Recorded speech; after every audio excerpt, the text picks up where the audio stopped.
नमस्कार दोस्तों, आप सभी का स्वागत है एक बार फिर से हमारे चैनल क्विक सपोर्ट में, जहां पर हमेशा कुछ नया देने की कोशिश होती है हमारी।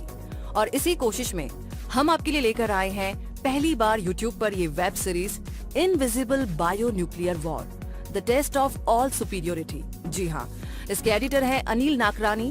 मैं हूँ रूबी पारिक आपके साथ। तो आइए इसे शुरू करते हैं। हेलो, मेरा नाम सुमिता धीमान है। मैं पंजाब से हूँ।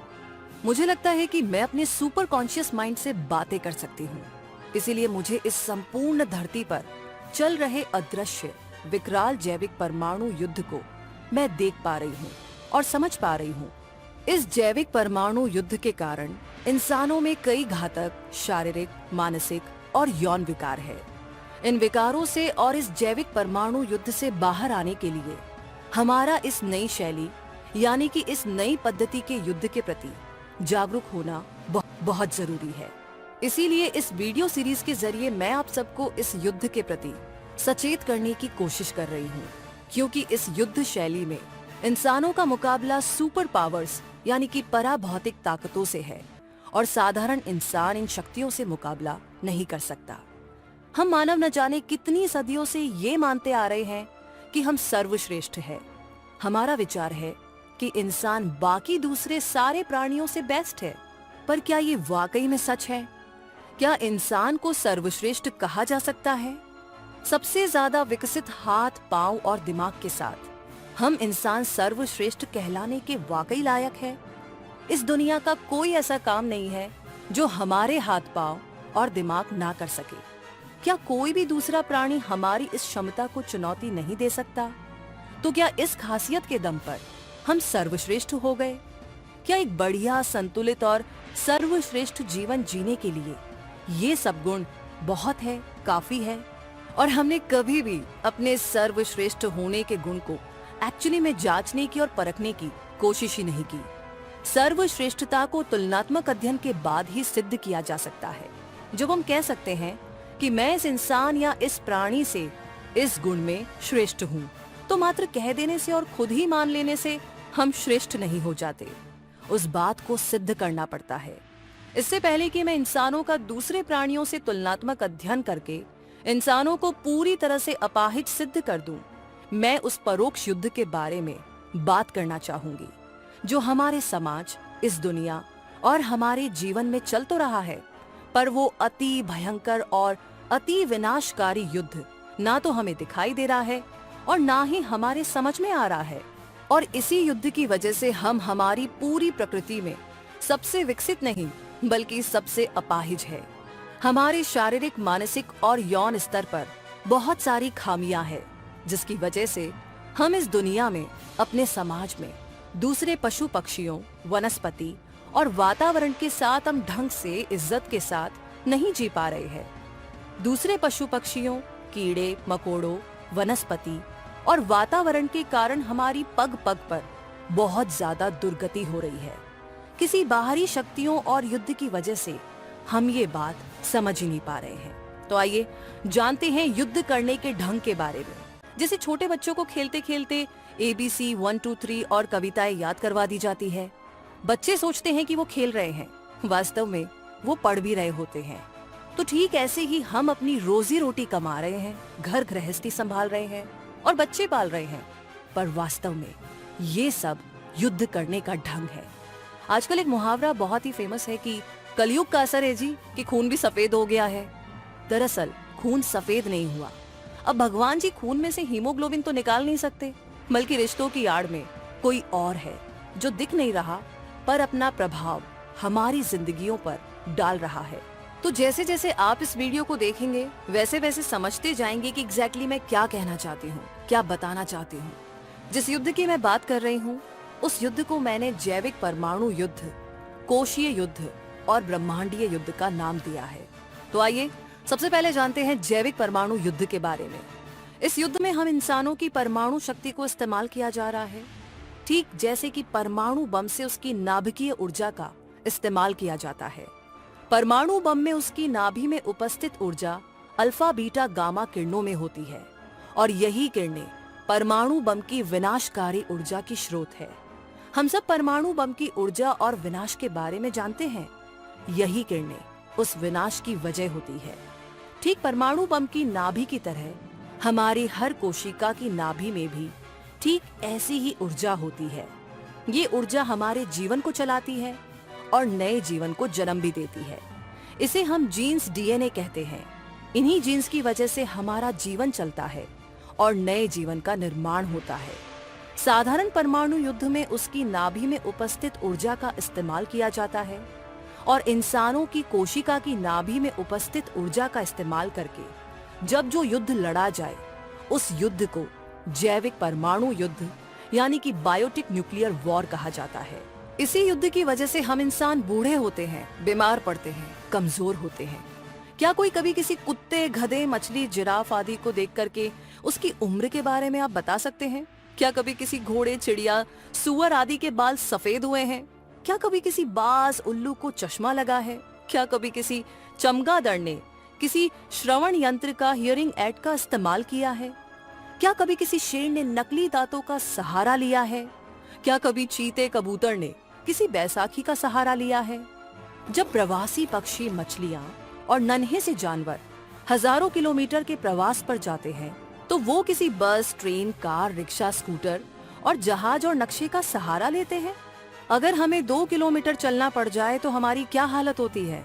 क्या किसी सफेद भालू जो उत्तरी ध्रुव यानी कि जहाँ पर -60 टेम्परेचर होता है वहाँ पर रहता है, तो किसी रजाई, स्वेटर का इस्तेमाल उसने किया है?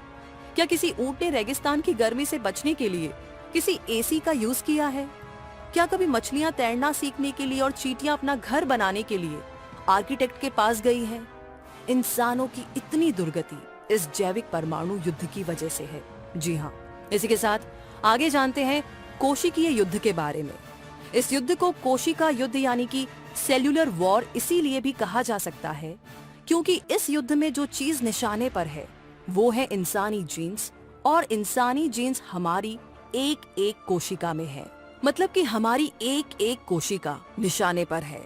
इंसानों में कोशिका भी 2 तरह की होती है, दैहिक कोशिका और बीज कोशिका। हमारे जीन्स और शरीर का संबंध ठीक बिल्कुल रिमोट और टीवी की ही तरह है।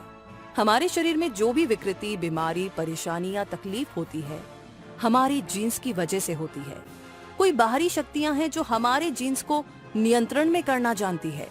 हमारे जीन्स के नियंत्रण में आते ही हमारा सारा शरीर नियंत्रण में हो जाएगा। और इसी के साथ थोड़ा और आगे बढ़ते हैं और जानते हैं अब ब्रह्मांडीय युद्ध के बारे में। जैसे विश्व युद्ध होता है जिसमें दुनिया के लगभग सारे देश भाग लेते हैं, ठीक ऐसे ही ब्रह्मांडीय युद्ध भी होता है। इस ब्रह्मांडीय युद्ध में दूसरी आकाश गंगाओं और ब्रह्मांडों में मौजूद सभी प्राणी भाग लेते हैं और ये युद्ध ऐसे ही प्राणियों के द्वारा खेला और लड़ा जा रहा है, क्योंकि हम जैसे साधारण लोग ना तो ऐसा युद्ध लड़ सकते हैं और ना ही ऐसे किसी युद्ध की कल्पना भी कर सकते हैं। ऐसे युद्ध लड़ना हमारे बस का काम नहीं।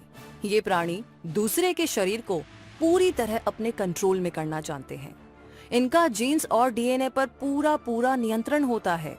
इन्हीं लोगों ने हमें भ्रम में डाला है कि जीवन सिर्फ हमारी अर्थ पर ही है, हमारी धरती पर ही है। ये गलत है। जीवन दूसरे ग्रहों, आकाश गंगाओं में भी है। इस बात को बहुत ही आसानी से समझा जा सकता है।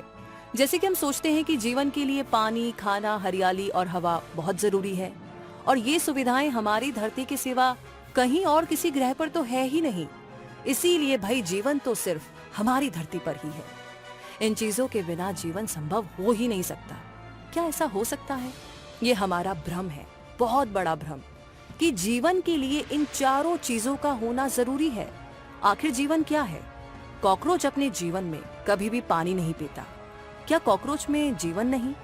एक बात यहाँ पर सिद्ध होती है कि अगर कॉकरोच पानी पिए बिना अपना सारा जीवन काट सकता है तो और प्राणी भी तो पानी के बिना रह सकते हैं। तो जीवन के लिए पानी अति आवश्यक नहीं माना जा सकता, जैसा कि हम सोचते हैं कि पानी के बिना जीवन संभव ही नहीं। दूसरा मुद्दा है हवा का, ऑक्सीजन का लेते हैं। हम सोचते हैं कि ऑक्सीजन के बिना भी जीवन संभव नहीं। सांस लेने की प्रक्रियाएं 2 तरह की होती है। एक श्वसन क्रिया ऑक्सीजन की उपस्थिति में होती है, जैसे कि हम इंसान सांस लेते हैं। दूसरी श्वसन क्रिया ऑक्सीजन की अनुपस्थिति में होती है। तो कुछ प्राणी अवायवीय जीव होते हैं। ये जीव बिना ऑक्सीजन के सांस लेते हैं। ये प्राणी सल्फर और नाइट्रोजन गैस की प्रेजेंस में सांस लेते हैं। अगर इन्हें ऑक्सीजन में लाया जाता है तो ये प्राणी मर जाते हैं। ठीक वैसे ही जैसे हम कार्बन डाइऑक्साइड, सल्फर, नाइट्रोजन आदि दूसरी गैसों में सांस लेने से मर जाते हैं, तो कुछ प्राणी तीसरे ढंग से भी सांस ले सकते हैं। इन सूक्ष्म जीवों के पास दोनों तरह से सांस लेने का प्रावधान होता है। अगर ऑक्सीजन हो तो ये ऑक्सीजन में सांस लेने वाली प्रक्रिया से सांस लेते हैं। अगर ऑक्सीजन ना हो तो ये अपना सांस लेने का दूसरा ढंग शुरू कर देते हैं। तब ये बिना ऑक्सीजन के भी सांस लेना शुरू कर देते हैं। अगर ये सूक्ष्म जीव बिना ऑक्सीजन के सांस ले सकते हैं तो हम इंसान या दूसरे प्राणी क्यों नहीं? अब आता है खाने का मुद्दा। अगर पेड़ पौधे अपना खाना अपने आप बना सकते हैं तो दूसरे प्राणी क्यों नहीं? अगर हम अपना भोजन अपने आप बनाना शुरू कर देंगे तो हमें हरियाली की जरूरत नहीं। जीवन कई तरीके का हो सकता है। जैसे प्राणी कई तरीके के हैं, उसी तरह प्रकृति ने जीवन भी कई तरीके का बनाया है। जीवन सिर्फ उसी पद्धति का नहीं है जो हम जानते हैं। अब हम बिल्कुल शुरू में चलते हैं कि जीवन की शुरुआत कैसे हुई। जब पृथ्वी का वातावरण कुछ ठंडा हुआ तो यहाँ पर मुख्य साधारण 4 गैसें थी, जैसे ऑक्सीजन, कार्बन, नाइट्रोजन और हाइड्रोजन। इन साधारण 4 गैसों ने मिलकर कुछ जटिल गैसें बनाई। जैसे कार्बन और ऑक्सीजन ने मिलकर के कार्बन डाइऑक्साइड गैस बनाई, हाइड्रोजन और ऑक्सीजन ने मिलकर के पानी बनाया, नाइट्रोजन और हाइड्रोजन ने मिलकर के अमोनिया गैस बनाई, और अमोनिया और पानी से ही जीवन की पहली शुरुआत हुई। अमोनिया और पानी ने मिलकर के अमीनो एसिड बनाया, और अमीनो एसिड में ही जीवन के लिए जरूरी पहली प्रक्रिया शुरू हुई। तो ऐसे धीरे धीरे जीवन पनपने लगा और धीरे धीरे जटिल जीव बनते गए। पर जरूरी नहीं कि जीवन के लिए हर बार यही जरूरी हालात हो। यहाँ मैं एक उदाहरण देना चाहूंगी कि हर इंसान कपड़े पहनता है। अब ये जरूरी नहीं कि कपड़े सिल्क के ही हो। हर कोई अपनी हैसियत और जरूरत के हिसाब से कपड़े पहनेगा। कोई सिल्क के, कोई सूती, कोई ऊनी, कोई सिंथेटिक, कोई कमीज सलवार, साड़ी, फ्रॉक, धोती, कुर्ता, पैंट शर्ट, कोई ट्रैक सूट आदि। तो ऐसे ही जीवन हर जगह हर हालात में पनपेगा। जरूरी नहीं कि जीवन के लिए हर बार ऑक्सीजन, खाना, पानी और हरियाली ही हो। शुरुआत में हमारी धरती पर ऑक्सीजन, हाइड्रोजन, नाइट्रोजन और कार्बन थी, तो जीवन वैसे ही पनप गया। अब कहीं और किसी ग्रह पर और हालात और तरह के रसायन होंगे तो जीवन ठीक उसी के हिसाब से पनपने लगेगा। पर जीवन पनपेगा जरूर। ये प्रकृति का, ये नेचर का उसूल है, प्रिंसिपल है, सिद्धांत है। तो अब ऐसे ही और ग्रहों पर भी जीवन है, पर वहाँ मौजूद स्थिति के हिसाब से वही सब प्राणी एक अनदेखा, अनसुना और अनसमझा युद्ध यहाँ लड़ रहे होंगे। और अब हम ये समझेंगे कि क्रमिक विकास क्या है, इसके सिद्धांत क्या है। हम इस पर भी विचार करेंगे कि क्या हम क्रमिक विकास के सिद्धांतों के हिसाब से वाकई में विकसित हुए हैं? क्या हम सचमुच अति विकसित प्राणी हैं?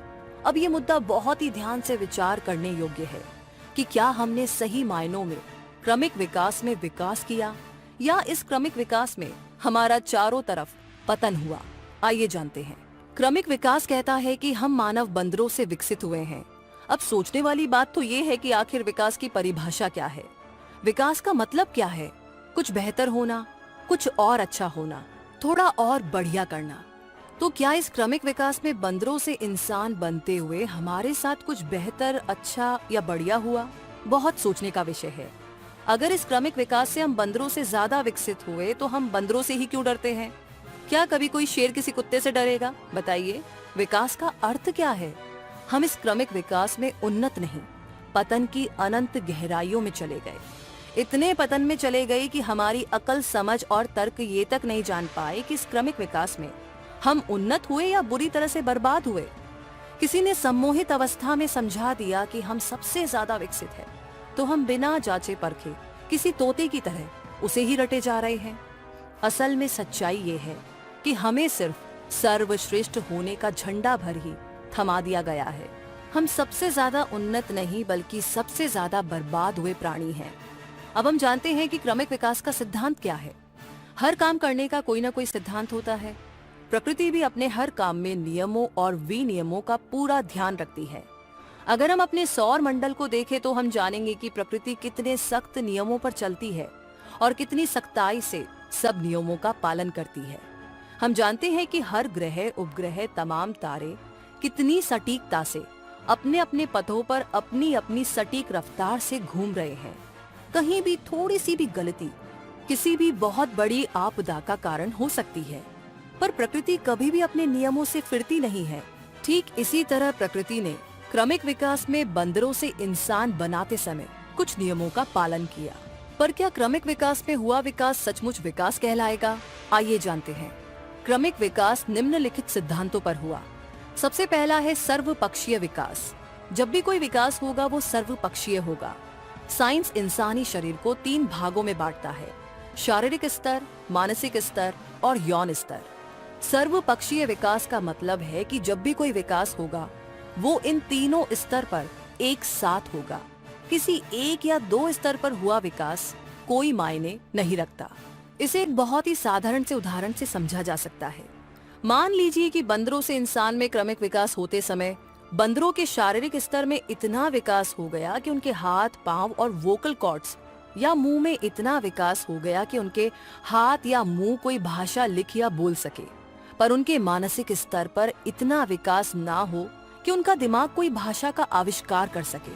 अगर उनका दिमाग कोई भाषा बनाएगा ही नहीं तो हाथ क्या भाषा लिखेंगे और मुंह या वोकल कॉर्ड्स क्या भाषा बोलेंगे?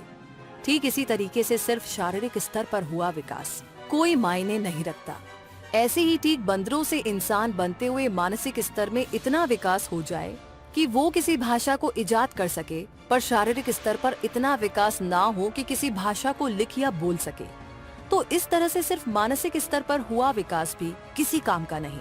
अब मान लीजिए कि बंदरों से इंसान बनते हुए इतना विकास हो जाता कि दिमाग कोई भाषा को इजाद कर सके और हाथ और मुंह उस भाषा को लिख या बोल सके, पर यौन स्तर पर कोई विकास ना हो, मतलब कि विकसित हुए गुण अगली पीढ़ी तक ना जाए, तो इस तरह के विकास का भी कोई फायदा नहीं, क्योंकि विकसित हुआ गुण उस प्राणी की मौत के साथ ही खत्म हो जाएगा।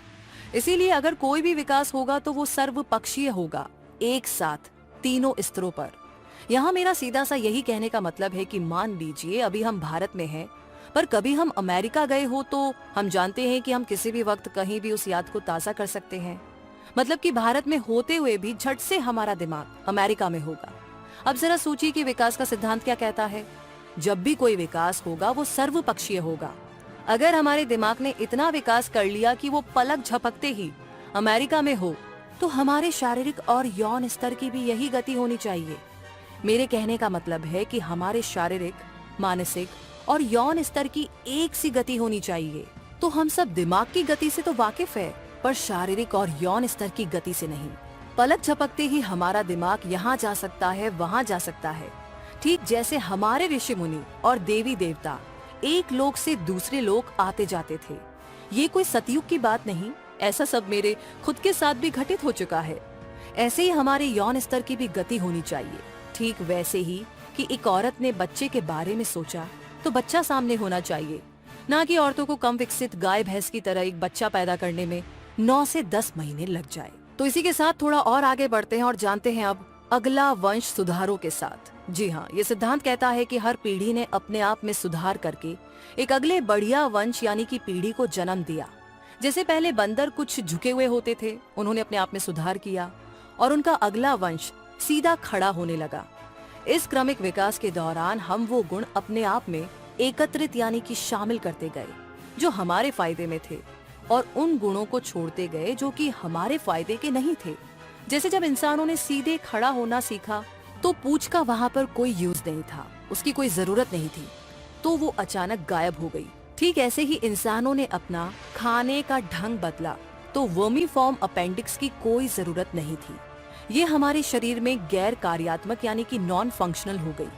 हमारे हाथ, पैरों, दिमाग और शरीर की संरचना में विकास हुआ तो इन गुणों को हमने अपने से संजो लिया, और इस तरीके से हर सुधार के साथ हर पीढ़ी सुधरती गई और बंदरों से मानव का विकास हुआ। अब इस बात को जांचने की जरूरत है कि सच में क्रमिक विकास के दौरान बंदर इंसानों में विकसित हुए। मेरा विचार है कि करोड़ों साल लगा देने के बाद प्रकृति और क्रमिक विकास साधारण मानव जैसा शर्मसार, लज्जित परिणाम नहीं दे सकती। हाँ, हम मानव शरीर मानसिक और यौन स्तर पर जिन खूबियों और खामियों के साथ है वो हमारे लिए सिर्फ शर्म का ही विषय हो सकता है, गर्व का नहीं। और प्रकृति इतना शर्मसार काम नहीं कर सकती। यहाँ मैं एक उदाहरण देना चाहूंगी।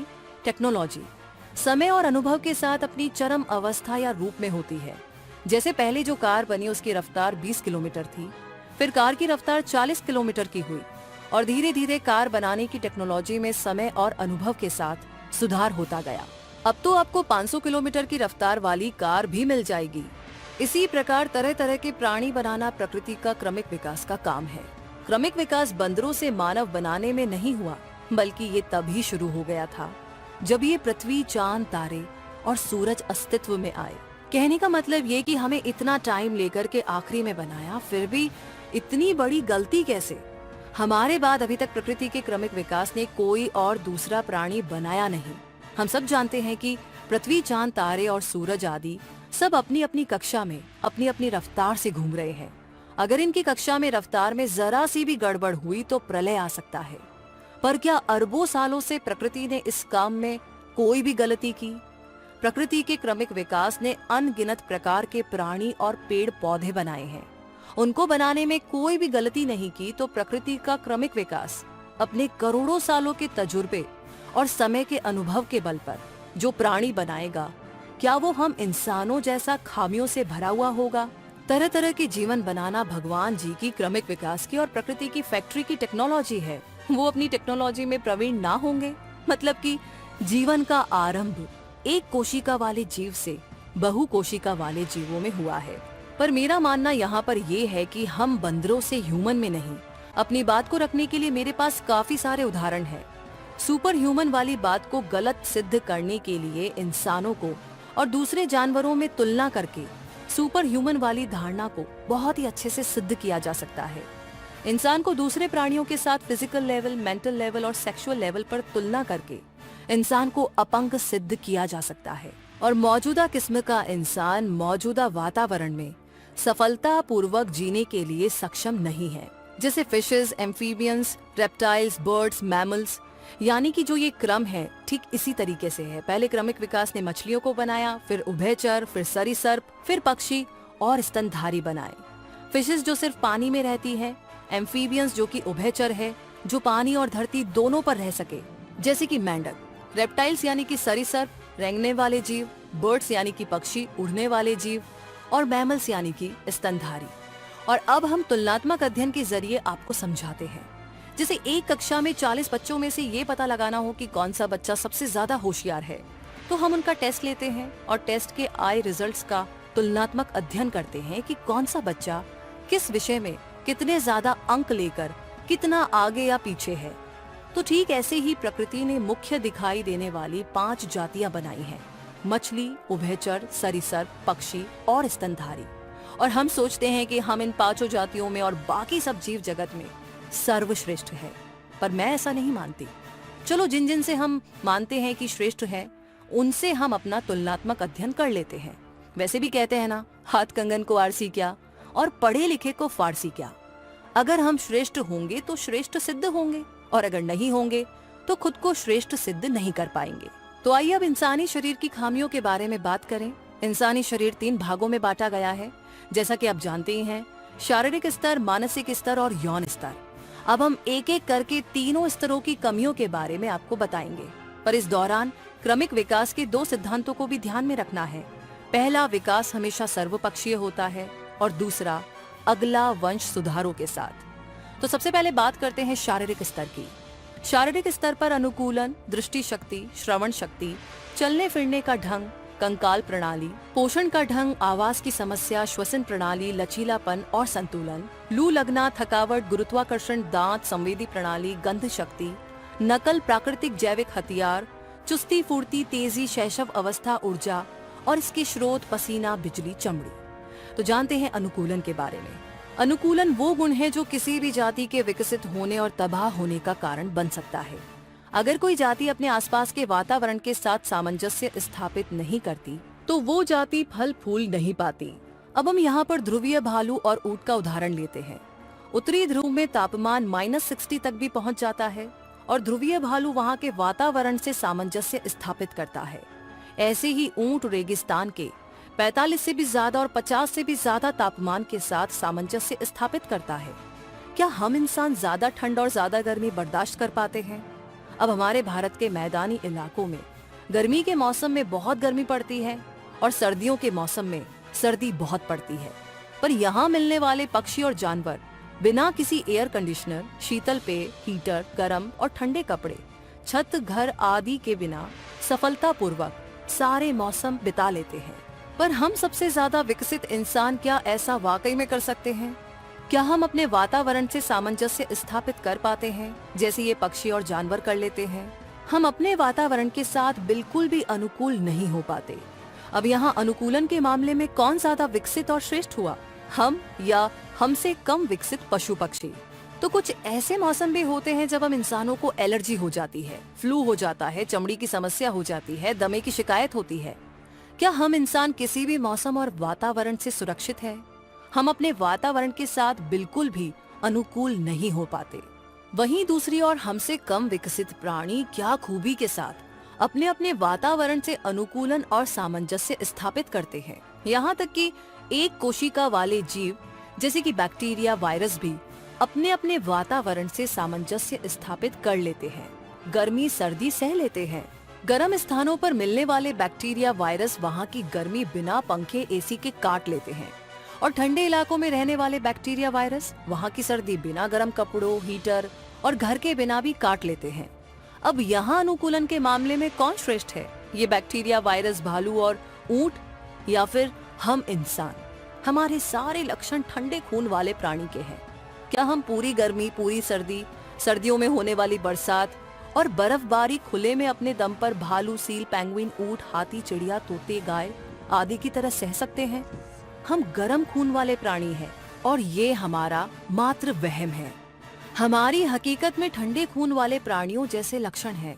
वातावरण में गर्मी बढ़ने से हमारा शरीर गर्म होने लगता है और वातावरण में सर्दी बढ़ने से हमारा शरीर बुरी तरह से ठंडा पड़ने लगता है।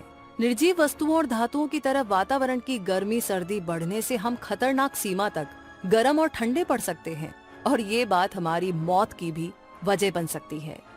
गर्म खून वाले प्राणियों का मतलब ही यही है कि वातावरण के तापमान में चाहे जितना उतार चढ़ाव हो, इस बात से बेपरवाह गर्म खून वाले प्राणियों के शरीर का तापमान स्थिर रहता है।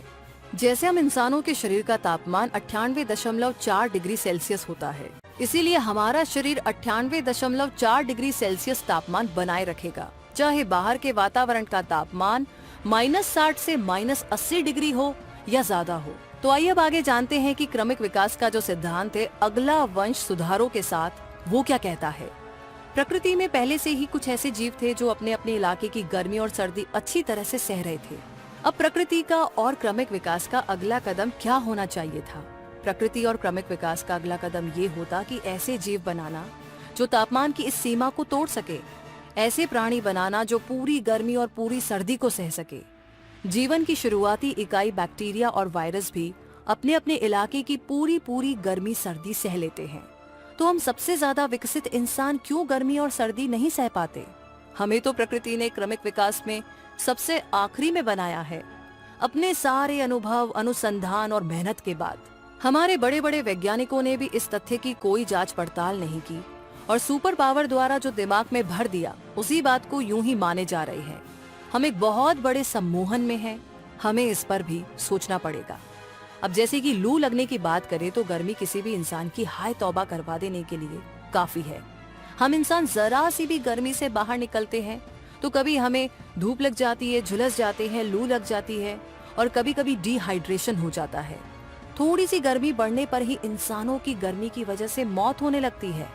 हम सबसे ज्यादा विकसित प्राणी हैं पर जरा सी भी गर्मी सह नहीं पाते। सब पशु पक्षी और पेड़ पौधे ऐसे खुले में रहते हैं, उन्हें कोई लू या डिहाइड्रेशन नहीं होता, जबकि हमारे पास पानी, कोल्ड ड्रिंक्स, चाय, कॉफी और न जाने कितनी तरीके की और भी खाने पीने की चीजें होती हैं। अब यहाँ गर्मी सहने के मुद्दे पर कौन ज्यादा विकसित है, इंसान या पशु पक्षी? हमारी सर्वश्रेष्ठता कहाँ है? अगला वंश सुधारों के साथ ये सिद्धांत कहाँ है?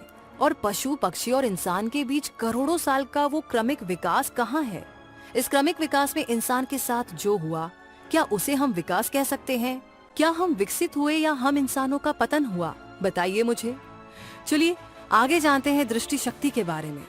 बाज की दृष्टि शक्ति के बारे में हम सब जानते हैं। बाज 3 से 5 हजार फीट की ऊंचाई से भी धरती पर एक छोटे से चूहे को साफ साफ देख लेता है। और यही नहीं, 3000 फीट की ऊंचाई से उसकी दृष्टि घेरा 30 किलोमीटर का होता है और अपना शिकार दिखाई देने पर वो 250 किलोमीटर की रफ्तार से धरती की तरफ आता है। क्या हमारे पास इतनी जबरदस्त दृष्टि और गति है? मक्खियाँ सूक्ष्म जीव देख लेती है, क्या हम सूक्ष्म जीव देख सकते हैं? क्या हमें सुविधा की जरूरत नहीं है? शेर, बिल्लियां और उल्लू रात को भी साफ साफ देख लेते हैं और यही नहीं, इसके सहारे वो अपना रास्ता भी खोज लेते हैं। हमारे पास ऐसी कोई भी क्षमता नहीं है, सिर्फ सर्वश्रेष्ठ होने की तख्ती के सिवा। ऊंट की आंखों में एक झिल्ली होती है जो रेतीली आंधी में आंखों की रक्षा करती है। क्या हमारे पास ऐसी कोई सुविधा है? दृष्टि शक्ति के हिसाब से 2 तरह के जीव होते हैं, एक वो जो कि दिन यानी कि रोशनी में देख सकते हैं और दूसरे वो जो कि रात में यानी कि अंधेरे में देख सकते हैं। तो मैं एक दिन टीवी पर एक कार्यक्रम देख रही थी जिसमें कहा गया था कि हम इन प्राणियों की तरह बेबस नहीं हैं, जो सिर्फ दिन में या सिर्फ रात में ही देख सकते हैं। हम दिन या रात दोनों में एक सा ही देखते हैं। मैं ये कार्यक्रम देखने के बाद ये सोचने पर मजबूर हो गई कि इस कार्यक्रम में बताई गई बात सच है क्या? क्या हम सचमुच ऐसे ही हैं? हम इंसान रात और दिन में भी एक सा ही देख पाते हैं। अरे रात को तो बहुत दूर की बात है, हम तो दिन में भी सही ढंग से नहीं देख पाते। जैसे बाज की बात की जाए तो वो हजारों फीट की ऊंचाई से भी बिल्कुल साफ साफ देख लेता है, पर हम इंसान बिल्कुल नहीं। तो हमें भी हजारों फीट की दूरी से ऐसी साफ साफ दिखना चाहिए जैसे कोई बड़ी वस्तु 1 या 2 फीट की दूरी पर पड़ी हुई साफ दिखाई देती है। रात में देखने की हमारी क्षमता तो पूरी तरह से निल है, जीरो है। जैसे उल्लू, शेर आदि रात को बड़ी सफाई से देख लेते हैं, तो क्रमिक विकास ने इन इंसानों को रात को साफ साफ देखने की क्षमता वाला क्यों नहीं बनाया? क्या क्रमिक विकास ही चाहता था कि हम अंधेरे में इधर उधर भटकते फिरे या एक दूसरे पेड़ पौधों से, चीजों पत्थरों से टकराते फिरे? हमें रात में भी सांप, बिच्छू, शेर आदि का उतना ही खतरा है जितना कि दिन में। क्रमिक विकास ने हमारी सुरक्षा के बारे में आखिर क्या सोचा? मधुमक्खियां सूक्ष्म जीव देख लेती है, क्या हमें इस गुण की जरूरत नहीं थी? जैसे कि मधुमक्खियां भी सब कुछ देख लेती है, अपना रास्ता ढूंढ लेती है, तो क्या हमें ऐसे रास्ता ढूंढने की प्रणाली की वाकई में जरूरत नहीं थी? ये सब अगला वंश सुधारों के साथ या अगला वंश खामियों के साथ विचारने लायक मुद्दा है या नहीं? किस किस और कैसे कैसे प्राणियों से हम मात खा रहे हैं, इस पर भी हम खुद को श्रेष्ठ मानते हैं। हद है। हम इंसानों को रात में भी उतना ही खतरा है जितना कि दिन में। और जीवन का विकास तो जंगलों में हुआ है, वहाँ रात को भी शेर, हाथी, सांप, बिच्छू, कीड़े मकोड़ों का उतना ही डर है जितना कि दिन में। इस क्रमिक विकास ने इंसान के साथ क्या अजीब मजाक किया है, जीने के लिए ही सभी जरूरी सुविधाओं को इंसानों से छीन लिया। कहाँ पर इंसानों के साथ अगला वंश सुधारों के साथ डेवलपमेंट विद डिसेंसी कहाँ हुई? हम और ज्यादा उन्नत होने की बजाय जीने के लिए अनिवार्य चीजों से भी महरूम होते गए। एक साधारण सी तुच्छ मक्खी भी सूक्ष्म चीजों को देख लेती है, और हम इंसान? अब दृष्टि के मामले में मक्खी ज्यादा विकसित है या हम इंसान? जिसे हम इंसानों के लिए सही दृष्टि शक्ति मानते हैं, वो हमें क्रमिक विकास के ग्राफ में मिले दर्जे के हिसाब से सही नहीं है। हम मक्खियों और बाज से भी रहे गुजरे हैं। अब यहाँ ये मक्खी, बाज, उल्लू, शेर ज्यादा श्रेष्ठ है या हम इंसान? हाँ, हमें एक गुण तो है ही कि हम रंग पहचानते हैं, पर क्या इतनी बड़ी कीमत पर? सफल और सुरक्षित जीवन जीने के लिए तेज दृष्टि शक्ति की जरूरत है, मक्खी, बाज और शेर की तरह या रंग पहचानने की। क्रमिक विकास का और प्रकृति का नियम है कि वो काम करना जो जीवन और किसी जाति, रेस को बनाए रखे। जीवन को बचाने और कायम रखने में रंगों को पहचानना कोई अनिवार्य नहीं है। बायलिटरल सिमेट्री के कारण हम इंसानों के पास सिर्फ 2 ही आंखें हैं, और ये दोनों ही आंखें आगे की ओर है। हम बहुत ही मुस्तैदी से दाएं तरफ देख रहे होते हैं कि कहीं कोई खतरा तो नहीं, जबकि खतरा हमारे बाएं ओर होता है, और हम खतरे को भाप ही नहीं पाते क्योंकि हमारी दोनों ही आंखें एक दूसरे से स्वतंत्र नहीं हैं। दोनों आंखें एक साथ एक ही समय में एक ही तरफ देख करके फोकस कर सकती है, जिसे दोनों आंखें या तो बाएं होगी या दाएं ओर। ऐसी सुविधा नहीं है कि एक आंख दाएं ओर फोकस करे और दूसरी समय दूसरी आंख बाएं ओर फोकस करे, ताकि दाएं और बाएं दोनों तरफ एक ही समय में देखा जा सके और खतरे को भापा जा सके। अब मैं यहाँ साधारण मक्खियों की बात करना चाहूंगी। साधारण मक्खियों के पास कंपाउंड आईज होती है, जैसे एक आंख में मान लो लगभग 50 और छोटी छोटी और आंखें। मतलब कि मान लो मक्खियों के पास 2 आंखों में 100 और छोटी छोटी आंखें, सब छोटी छोटी आंखें एक दूसरे से स्वतंत्र। मतलब कि हर एक आंख एक नई चीज पर फोकस कर सकती है। मतलब कि मान लो एक आंख में लगभग 50 और छोटी छोटी आंखें हैं, तो मक्खी की एक आंख एक टाइम में 50 अलग अलग चीजों को देख सकती है और फोकस कर सकती है। मतलब कि एक ही टाइम में मक्खी अपनी दोनों आंखों से लगभग 100 अलग अलग चीजों को देख सकती है। अभी खतरा होने पर मक्खी के पास उड़ने का भी प्रावधान है। अब कंपाउंड आइज की किसे ज्यादा जरूरत है, हमें या मक्खियों को? गिरगिट के पास एक विशिष्ट दृश्य प्रणाली है जो उन्हें लगभग 360 डिग्री में अपने पर्यावरण को देखने में सक्षम बनाता है, जो उसकी आंखों को आजादी के उच्च स्तर के साथ घुमाने के लिए सक्षम बनाता है। दूसरा इसका अर्थ ये भी है कि गिरगिट में दृष्टि का एक पूर्ण 360 डिग्री का क्षेत्र है। चलिए थोड़ा और आगे बढ़ते हैं इसी के साथ और जानते हैं अब गुरुत्वाकर्षण और गुरुत्वीय बल के बारे में। ये वो बल है जिसके कारण हम न जाने कितनी सदियों से ये मानते आ रहे हैं कि इंसान उड़ नहीं सकता, क्योंकि इस गुरुत्वीय बल के कारण इंसान धरती की ओर खींचता है। पर अब बात तो ये विचार करने योग्य है कि क्या गुरुत्वाकर्षण सिर्फ हम सबसे विकसित प्राणियों के लिए ही है? पक्षियों, चींटियों, छिपकली, मकड़ी, बैक्टीरिया, वायरस, इन सब के लिए नहीं? एक छोटी सी चींटी भी इस गुरुत्वीय बल से बाहर आ जाती है जब वो कोई दीवार और छत पर चढ़ती है। कोई भी प्राणी जब वो अपने पांव जमीन से ऊपर उठा ले, वो प्राणी उस टाइम गुरुत्वाकर्षण के बल से बाहर होता है। पर इस क्रमिक विकास में करोड़ों सालों के संशोधन और परिवर्तन के बाद भी हमारे सबसे विकसित शरीर ने इस बल से बाहर आने का कोई रास्ता ही नहीं खोजा। वहीं दूसरी तरफ नाजुक सी मकड़ी का उदाहरण ले लीजिए। बिना ढंग के शरीर, हाथ, पैर, दिमाग के इस प्राणी ने इस बल से बाहर आने का रास्ता खोज लिया। हम इंसान चींटी और मकड़ी के आगे नकारा है। मकड़ी बिना किसी की मदद लिए अपने दम खम पर इस बल से बाहर आ जाती है। जब वो किसी ऊंची जगह से नीचे गिरती है तो वो अपने ही द्वारा तैयार किए नाजुक से धागे के सहारे ही इस बल की ऐसी तैसी कर देती है और ऊपर उठना प्रारंभ कर देती है। ये सब मकड़ी एक नाजुक से स्वयं निर्मित धागे के सहारे ही करती है। मतलब कि उसका नाजुक सा शरीर अपने दम खम पर बिना कोई बाहर से सहायता लिए ये काम कर लेता है, जिससे लड़ने के लिए हमारा सबसे ज्यादा विकसित शरीर और सबसे ज्यादा विकसित दिमाग भी कुछ नहीं कर सकता। क्या क्रमिक विकास ने उड़ने जैसी लाजवाब चीज भी हमारे लिए अनिवार्य नहीं समझी? अब आप ही सोचिए कि यहाँ गुरुत्वाकर्षण के मामले में कौन ज्यादा विकसित है, ये पक्षी, चींटी, छिपकली, मकड़ी, बैक्टीरिया, वायरस या हम इंसान, जो करोड़ों सालों के क्रमिक विकास, संशोधन और परिवर्तन के बाद वजूद में आए हैं। गुरुत्वाकर्षण और गुरुत्वीय बल का एक और भी इंसानों को नुकसान है। इस बल के कारण हम इंसान ज्यादा समय तक खड़े नहीं हो सकते। इस बल के कारण इंसानों का खून ऊपर दिल को जाने की बजाय नीचे टांगों की तरफ जाना चालू हो जाता है। इसे क्लम्पिंग ऑफ ब्लड कहते हैं। क्रमिक विकास ने क्लम्पिंग ऑफ ब्लड का कोई सोल्यूशन नहीं ढूंढा। हम हर लिहाज से पक्षियों से ज्यादा विकसित है, तो हमारा सर्कुलेटरी सिस्टम भी पक्षियों से ज्यादा विकसित होना चाहिए।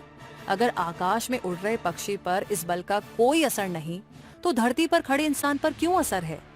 रक्त वह तंत्र यानी कि सर्कुलेटरी सिस्टम इस बल को सह नहीं पाता और खून नीचे बहना चालू कर देता है। इस हिसाब से तो आसमान पर उड़ रहे पक्षी की इस बल के कारण रक्त वाहिनियां यानी कि ब्लड वेसल्स ही फट जानी चाहिए, क्योंकि ऊपर उड़ रहे पक्षी पर ये बल ज्यादा असर कर रहा होता है। दूसरा पक्षी हमसे कम विकसित है।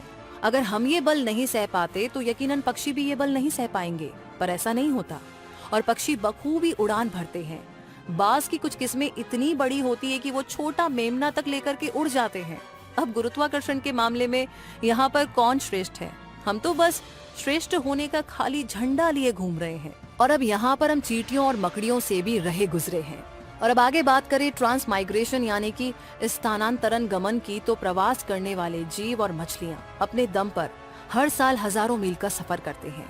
विपरीत परिस्थितियों में भी बिना किसी वाहन, नक्शे, देश, शहर और जगह की जानकारी के बिना इन प्राणियों ने ज्योग्राफी भी नहीं पढ़ी होती और वातावरण और मौसमों की भी पढ़ाई नहीं की होती, फिर भी हर साल सटीक जगह और उनके लिए अनुकूल वातावरण में पहुंच जाते हैं। एक मधुमक्खी ही पराग की तलाश में हर रोज 30 किलोमीटर का सफर तय करती है। नन्हे नन्हे पक्षी भी हजारों मील का सफर अपने दम पर कर लेते हैं। एक भालू शेर भी हर रोज कई कई किलोमीटर का सफर तय कर लेता है खाने की तलाश में। और हम इंसान, क्या हमारा शरीर इस लायक है कि हम मौसम की फिक्र किए बिना गर्मी, सर्दी, बरसात, आंधी, तूफान, बर्फ आदि में भी घूमते रहे, जैसे ऊंट, भालू अपने अपने इलाकों में चलने फिरने के लायक है? उनके पैर उनके इलाकों के हिसाब से ढले हुए हैं। हम इंसानों के नाजुक से पांव किस तरह के वातावरण और जगह के हिसाब से ढले हुए हैं? क्या हमारे पांव रेगिस्तान की गर्मी या उत्तरी ध्रुव की सर्दी को बर्दाश्त कर लेंगे? सोचने लायक बात है। तो इसी के साथ अगले हफ्ते संवेदी प्रणाली यानी कि सेंसरी सिस्टम के बारे में हम बात करेंगे। इस प्रणाली में आंख, नाक, कान, जीभ और चमड़ी आते हैं। यही 5 अंग है जो हमें अपने आसपास का विवरण, जानकारी, सूचना यानी कि डेटा इकट्ठा करने के लिए दिमाग को पहुंचाते हैं। दिमाग इन्हीं के सहारे अपने सारे डिसीजन लेता है। अगर दिमाग को जानकारी देने वाले अंग ही अपना सही काम नहीं करेंगे तो दिमाग को सही जानकारी नहीं भेजेंगे, तो दिमाग कोई भी सही निर्णय कैसे कर पाएगा? हमारी ये 5 इंद्रियां अपना अपना काम करने में कैसे पूरी तरह से अक्षम हैं, उसके बारे में विस्तार से जानेंगे। तब तक के लिए आगे होगी आपसे मुलाकात, लेकिन इस जानकारी के बारे में आपकी क्या राय है, आप क्या कहना चाहते हैं, हमें कमेंट बॉक्स में लिख करके अपनी राय जरूर शेयर करें। और साथ ही ऐसी इन्फॉर्मेशन के लिए हमारे चैनल को सब्सक्राइब करके बेल आइकन को प्रेस करना बिल्कुल ना भूलें। धन्यवाद।